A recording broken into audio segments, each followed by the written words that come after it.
Hello guys, today हम discussion करेंगे oil India company के बारे में। ओके, सबसे पहले हम लोग चार्ट पे जानेंगे कि एंट्री कब लेना है एंड देन स्टॉप लॉस के साथ एग्जिट कब करना है। ओके, एंड फंडामेंटल भी डिस्कशन करेंगे।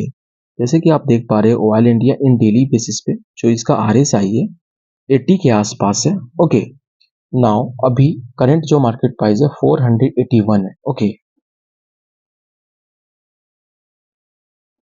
यहाँ पर से मोमेंटम स्टार्ट हुआ, थोड़ा सा कंसोलिडेट किया। ओके, फिर यहाँ पे फ्रेश ब्रेकआउट दिया 338 के पास, फिर यहाँ पर से अपसाइड की तरफ मूवमेंट किया, थोड़ा सा होल्ड किया, फिर यहाँ पे थोड़ा रिटेस्ट किया है। ओके, ब्रेकआउट करने के बाद रिटेस्ट किया है, इसको फॉल्स ब्रेकआउट नहीं करेंगे। इस दिन क्या हुआ था कि निफ्टी गिरा था, निफ्टी करेक्ट हुआ था 32.54% के आसपास निफ्टी करेक्ट हुआ था ऑलमोस्ट। ओके, तो जितना भी गवर्नमेंट का स्टॉक था, जितना भी निफ्टी 50 था, सब थोड़ा करेक्शन किया था क्योंकि जितना भी स्टॉक था सब ऑल टाइम हाई पे था। ओके, अभी जो आप देखोगे मोमेंटम अपसाइड की तरफ कंटिन्यूसली बनाया हुआ है। अब बात ये है कि इसमें अपन एंट्री कैसे करें। ओके, देखिए जो अपना शेडो है, इसका शेडो ऑल टाइम हाई पे गया था, मतलब 517 इसका प्राइस था। 517 के पास आके अभी जो करेंट मार्केट प्राइस है 481। ओके,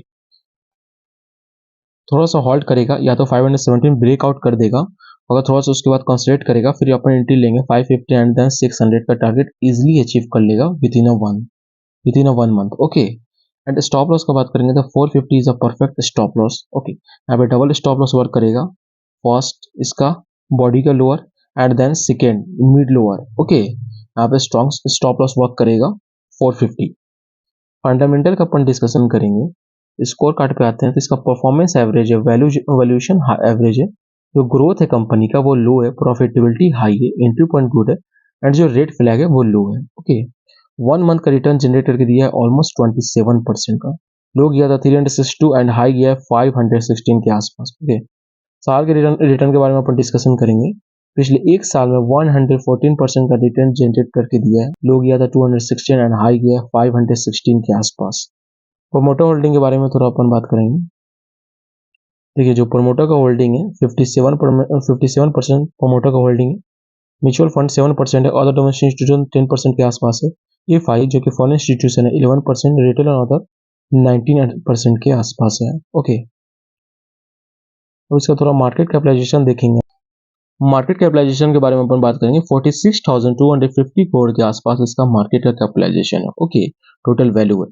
साल के रिटर्न के बारे में डिस्कशन कर चुके हैं, 114% का रिटर्न जनरेट करके दिया है। ओके, 1 मंथ का रिटर्न है 16.12% के आसपास। ओके, लो गया था 210 के आसपास, हाई गया है 464।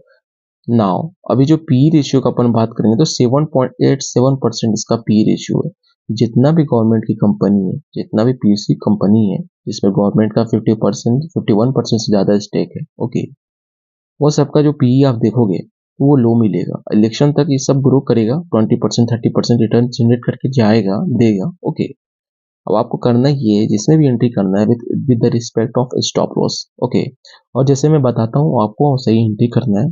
पी रेशियो भी देखना बहुत ही जरूरी होता है। ओके, और रिटर्न कितना जनरेट करके दिया है, इसमें मोमेंटम है कि नहीं, ये सब कुछ बेसिक चीज होती है कि आप कोई भी कंपनी में इन्वेस्टमेंट कर रहे हो तो ये देखना बहुत ही जरूरी होता है। ओके, तो सेक्टर का पी 22 के आसपास है। कंपनी ने डिविडेंड भी पे किया है 4.69%, ऑलमोस्ट 4.70% के आसपास कंपनी ने डिविडेंड डिक्लेयर किया है। Okay, thank you so much. Full video देखने के लिए चैनल को सपोर्ट किया, लाइक से सब्सक्राइब कर दीजिए। Thank you so much.